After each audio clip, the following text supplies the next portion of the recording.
This is the sound of your own custom siren.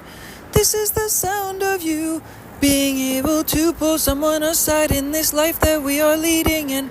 be able to try to give someone a custom message that has to do with your personally tailored, significant motivation to be connecting to all of humanity by giving them something a little bit extraordinary because it stands out just a little bit slightly from the rest of items that are, so to speak, out in the middle of the world, and that is something that comes from just a little bit of innovation.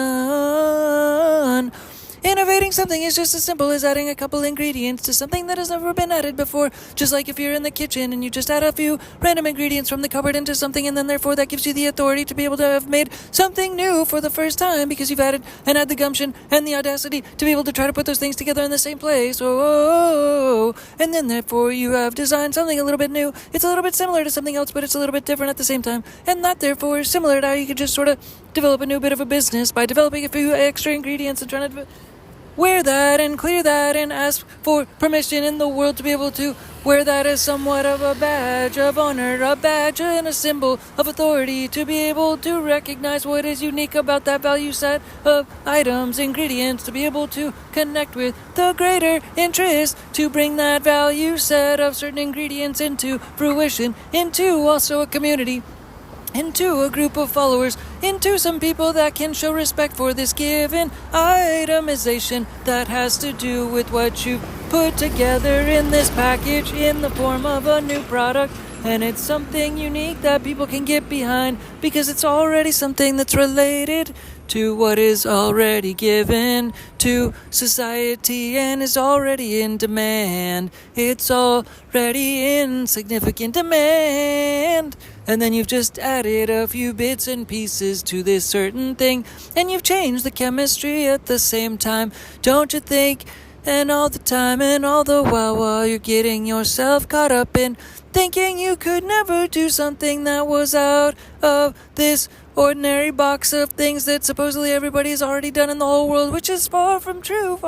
by just being able to go into your cupboard and add a couple extra random ingredients and spices and herbs into the mix of whatever it is that you were thinking about conceptually trying to add value to begin with. That then, therefore, because you've had the audacity and gumption and ability to just go on down the line and take the action to just try, so that you can just try, because you've just tried, you've developed a new product, and because you have this new product, it gives you the authority to be able to have this authority. And it's like you've created your own customized process for being able to pull people over in the world, just like a custom siren. Like if you had your own custom siren in the world to be able to just walk down the street and then flip on your siren like woo, woo, woo, ooh, ooh, yeah. That is your custom siren, and then therefore you're able to be able to pull people over on the side of the street because they know that it's you, just like the police do. They have their own siren, they have their own badge, they have their own process to be able to let you know that it's them that's present. They have lots of lights that are that are significant and flashy, and they're very significant and bright, so you absolutely know it's them when it's them speaking in the form of their siren call. But you can make your own siren. That is, you can make your own siren, and you can also make your own significant badge of honor. You can make your own badge that corresponds to your process, that corresponds to your product, that corresponds to your service, that corresponds to what you do, the type of demand that you're serving in this world. And then therefore, when people have an interest or show somewhat of a lack of acknowledgement or do not necessarily know what it is that you're talking about necessarily, and then therefore you're able to remind them once you flip on the siren that is unique to your sound. And then you can also flip out your custom badge that you have had custom made, that we are also conceptualizing making as well for people in addition at Dicky Tech and Trace Program Studios, to be able to try to start to make custom badges as almost like a jewelry type of a scenario, where we're able to try to use engraving processes to be able to develop custom badges, and at the same time, by being able to license yourself, by being able to exist in a new product, in a new space, in a new market space, in a new demand space that hasn't been explored necessarily in the past before necessarily,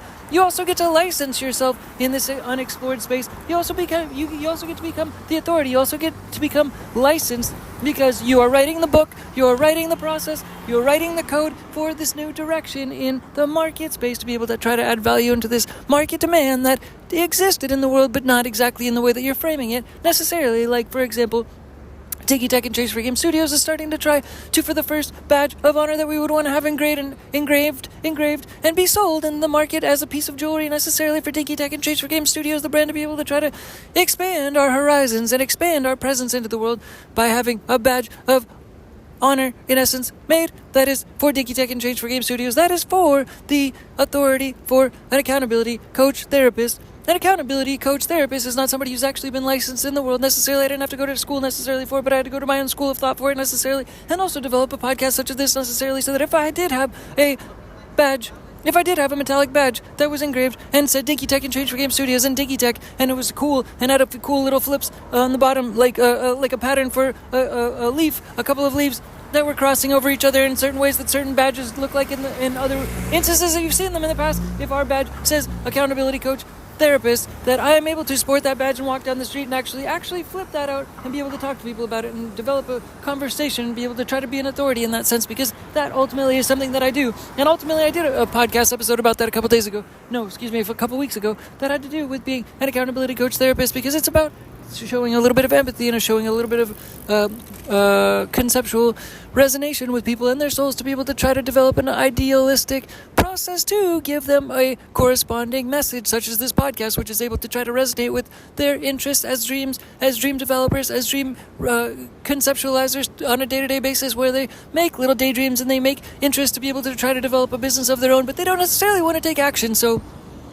me trying to give them the authority to then, just like in this podcast, be able to step forward and be able to walk into that entrepreneurship soul is what this accountability coach therapist badge is all about. Hey, how are you? I'm an accountability coach therapist, meaning it's okay, it's all right to resonate with your dreams, it's all right to resonate with that frequency of your dreams, it's all right to be able to just step back and act like a child again, just like you never were told no for anything, never again. Once you first came out of the womb, you were never told no for anything ever again. So just like that, you're getting this accountability coach therapy session where you're able to step back and take a step back and be just like a child all over again, where you were never told no and nothing is ever no, and necessarily in your mind, the mind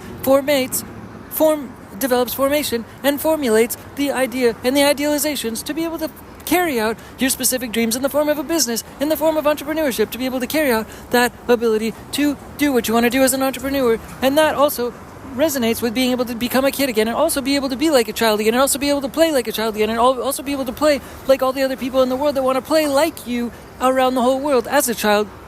so that everybody such as yourself is able to play like kids, like kid games in your entrepreneurship mindset. And you also get to be the authority because you invented the game. So you then therefore have to get to wear the badge of the authority person, but you also can pass it around to other people, and you want other people to make badges of their own, just like we want other people to make custom badges of their own, for their own authority, for their own license process, where they can license themselves in their own process because they developed their own school of thought. So that therefore is what they're doing, is writing the code by going out and talking to people and developing a resonation and a resonance of their own energy and their own frequencies, and writing it on other people's mindsets, and then from the conversation that's crafted from individual custom encounters with different people and different encounters, that therefore is helping them to be able to develop the code, because it's the experiences from those conversations and those encounters testing the marketplace that actually is one thing that is developing the writing on the code, that is developing the writing for the book, that is developing the writing which is testing the market demand, that in a live fashion, to be able to then therefore be able to take that empirical data and then therefore be able to adjust to market settings, to then therefore also be able to write the book, which has to do with writing the licensing code, for writing the authority processes, for developing the badge, for developing the licensing outreach and licensing licenses, to then therefore have other people to be able to transfer into those processes and consume that mindset in the future, because you have had the audacity to take this one step forward, to be able to take the action, to be able to try what your entrepreneurship spirit wants you to do, and then therefore other people then therefore get to do the same thing that your soul did when it resonated on them, and then therefore that is a compounding process and pattern that is conceptually continuously able to continually resonate with people down the line, and it's a continuous perpetual energy that continues to add value to the global philanthropy energy grid. The global philanthropy energy grid, the global philanthropy energy grid, where all human beings are connected by electricity, just like a global philanthropy energy grid that is similar to a global electricity grid that all people are able to withdraw electricity from, but it's global philanthropy energy. So therefore, all human beings are able to withdraw energy from this in an airborne sense. All people are able to withdraw from this philanthropy energy the more that it connects in terms of vibes and vibrations into the whole sense of the sensations of the planet of this earth, and that it is being absorbed in the soil, it's being absorbed in the wind, it's being absorbed in the clouds, so that therefore it resonates in all of humanity. All of the humans in the world are able to speak the same language of philanthropy energy. All humans in the world are able to speak the same language of philanthropy energy, and that therefore is similar, very much similar to the similar mindset that has to do with learning a new language anyways. Learning a new language is similar to learning a new song. It's also similar to playing the game of tennis. There is a unique YouTuber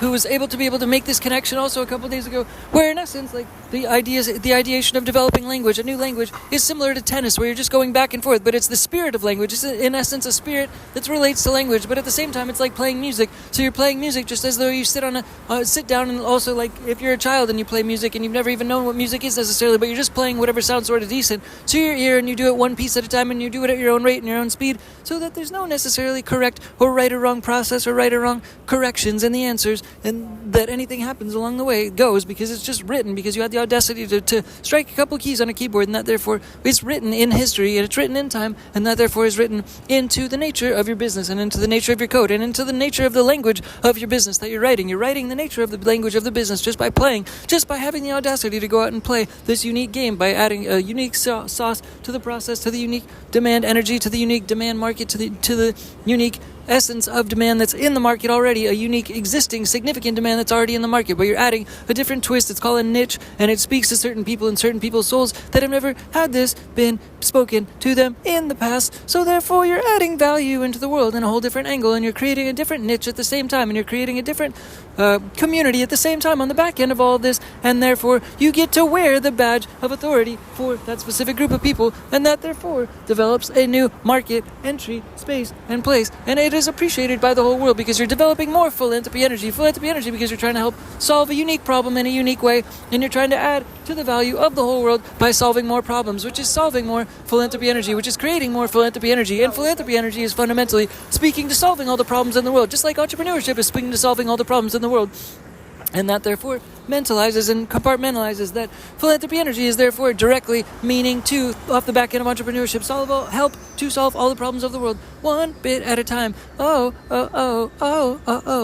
And last but not least, it helps to increase and implement and enhance the value system. The value system is something that people think of as just an interpersonal, conceptual way to be able to try to digest and implement and conceptualize moral issues, to be able to consider and conceptualize moral processes and problems that only have to do with nothing that has to do with money and has nothing to do with business necessarily. But at the same time, it directly, always in a significant conceptual business sense, is directly correlated to personal, and business and personal are directly correlated nonetheless. And so that therefore means that if you enhance your value system, it means you're also enhancing the process to be able to develop business value, and also being able to look for and dig up and try to find business value, just like in this podcast, just like in Digitech and Change for Game Studios, just like in Digitech and the Nature of Love. Like, we're always trying to dig up value. We're always trying to find different aspects of value that also come through in different fashions that are not necessarily always consistently seen as value, but we try to bring them forward as little bits of value on a somewhat consistent basis to just try to reframe the ideation of certain conceptualizations, to be able to just focus through a different sort of a lens,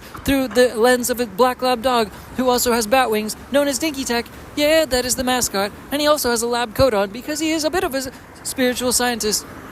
a spiritual health scientist, a spiritual finance scientist. It all is within the framework. And so we're trying to constantly enhance the value system that directly speaks to a business mindset. The business mindset value system. The business mindset value system is not the one that has to do with the moral code. It has to do with being able to acknowledge value in a business sense, and being able to focus on monetary energy in terms of correlating and corresponding different values that you're able to focus on, and be able to correspond those values to monetary energy values, in essence by enhancing and augmenting and strengthening by muscle memory focuses on different aspects of value mining around the whole world, by being able to, just like this podcast is trying to lead by example with trying to dig up value around the whole world and match it with monetary energy so that other people can catch on the wind of entrepreneurship to be able to try to add value to adding value by then therefore leading directly into growing and going in the direction of global philanthropy energy and the global philanthropy energy grid being enhanced. Global philanthropy energy grid being enhanced by all human beings being able to be connected by electricity in the force and the form of global philanthropy energy. Yeah. All right, thanks again. Bye, Dinky Tech. Bye, Bees. Bye. Dinky Tech, change for games. Bye, Bees. Bye. Dinky Tech, change for game studios.